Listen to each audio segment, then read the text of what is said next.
was a constant day-to-day battle with hairspray, with gels, with my hairdresser, God bless her, just trying to manage that insecurity and keep a lid on it as best I could. Take me back to Adam, not a piece of hair loss in sight. What's life like for you? To be honest, I was very insecure back then, very shy, not confident whatsoever. When I was that age, I always used to wear a hat. I had long hair in this hat, and it kind of became a little bit of a disguise. Can you remember when you sort of crossed that line, when you recognized, oh, wow, something's up with the hair here? I would probably say I started really noticing about 18, 19. Other people noticed it before me, I think was the worst part about it. Like I just went about my day. Obviously, you know yourself, it's a gradual process. And when people don't see you all the time, there's something different in their eyesight. They see it, they're like, there's something different about him. And when this part of your hair starts to stay out more than this part does, that's when people start to notice. And I was like, oh, what do I do? Like, I don't want to lose it. Because I always wanted cool hairstyles. That was the problem. I always wanted to be cool. I wanted like thick hair, but I could never do it. Some people would just straight up ask, like, are you losing your hair? Do you remember when girls used to like hairspray the fringe and it was huge? I used to try and pull that off. I did it one day, like, and it wasn't massive or anything because I didn't have much hair to do with, but it was hairsprayed to shit. I used to use a full thing of hairspray a week. I did my hair like that, going back to it, with the fringe. And I remember she went, she was like, are you taking the piss? What's with the hair? The one thing that really inspired me when I turned about 2021-ish, I followed this guy online called Owen Cook, and I found this relatability. And he said one of the best things was, what you can't fix, you feature. And I love that. I was like, what you can't fix, you feature. It's like, if you can't fix your hair loss, feature it. Show off what makes you you. If you can't fix it, there's no point hiding from it because you're just going to feel worse. So how does this now make you feel when the hair loss sets in? The more the months went on, it got more noticeable. The hair got thinner. I couldn't do the fringe anymore. It had to be a little bit of a quiff. I went bald from like the temple sort of area up here. So I could only kind of quiff it over to the side. What I really had to do was just do the best I could with what I had. Keep it nice and short, keep it neat. It was a constant day-to-day battle with hairspray, with gels, with my hairdresser, God bless her, just trying to manage that insecurity and try and keep a lid on it as best I could. It was really when I started going out that I got the question of how old are you all the time. I never got ID'd for a bar. It was more when I tried to meet partners that it really started to become more noticeable. When you say it became more noticeable, do you mean your insecurity around it? Well, when people stop mentioning it because you're around the same, like work colleagues or people in college or whatever, when people stop mentioning it and it just becomes who you are, you almost forget a little bit.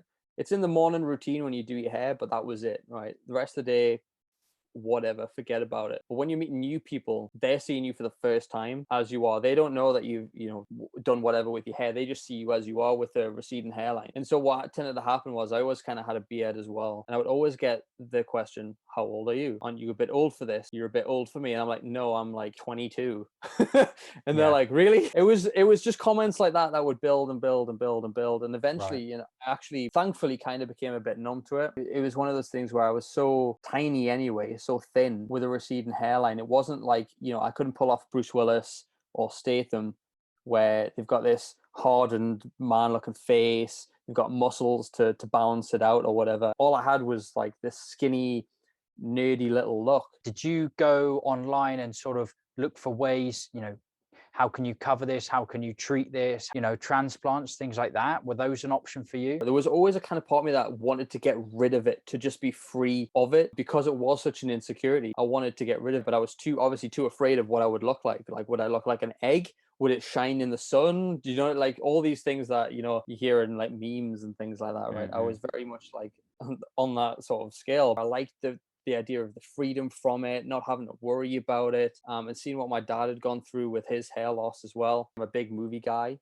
So when I'd look into movies and things like that, there was very few kind of bald guys that were like, or bald characters that you could look up to that were admirable, that weren't just straight up villains. You never looked that hard into it so that you wanted to try those things then, or try the medication, things like that? When I think back to it, I did look up transplants. What is it, Rogaine or whatever it is, stuff like to try and cover it up. But obviously, it's just one of the things I never did. If I went for a transplant or whatever, I'm not going to be free of that hair because it would be kind of like wasting the transplant. So I'm going to have to keep dealing with that. I suppose you could maybe even put it down to laziness. It's just a sheer, like, I don't want to comb my hair. I don't want to gel it. I don't want to bother styling it. I think what differs in my mindset compared to what a lot of men might feel is I wanted rid of that insecurity to the point where I would have happily, got rid of it had I looked cool. But I was also scared of what other people would think Would I be attractive? How would I look? Would it ever grow back? There was a lot of conflict within me for a lot of years. What did you feel in that moment that you might have been losing as a result of losing the hair? A lot of people put their identity through the hair, so I think it was your kind of identity. You said obviously the actual moment of you shaving it off was almost by accident. When I went into the barbers, we were filming and doing work in Finland, and it was I believe he was from Pakistan, this barber, but he could communicate. And I said, oh, I want hair like his, and I'm like pointing to Luca, like, do that, and shave up the sides.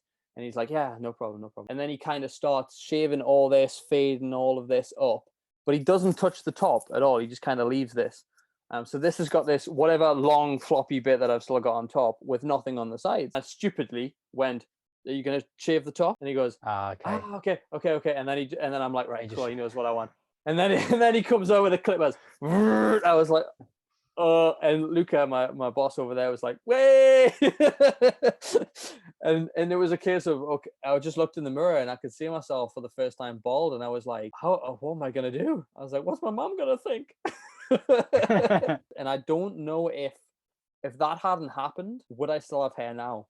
I honestly, I don't know. I'd probably still be debating it and worrying about it and be not as confident as I am now that it's gone. Talk me through how it sort of played out from there. When I woke up, normally, like, I was used to kind of doing that and pushing my hair away because it was always like stuck to my forehead or whatever. And I just went, oh.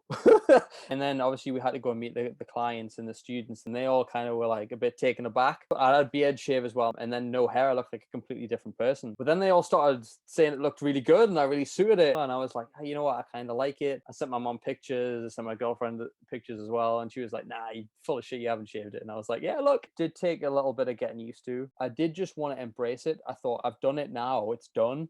And there was part of me was like quite proud actually that it had got done. So I went in to see everyone at work, and obviously you get the mickey taken out of you first, like people take the piss, and it kind of played a little bit on my insecurity then. But then I realized, what's the point? Like, it's over with now. That part can move on, and I think I was quite fortunate in the way that I did just manage to move straight on with it. And the rest is history, I guess. And the rest is history, mate. Yeah, and I've embraced it ever since. If you were on the fence, it's like how you feel now about worrying about it, being stuck in it. Like, once you take the plunge, that all goes away. It's like the fear's just beforehand.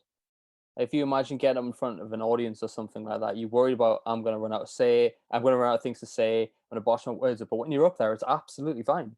It's the fear beforehand. You're worried about what people think, but people respect you shaving it way more than you think. They said I was confident for shaving it. And I was like, you know what? Yeah.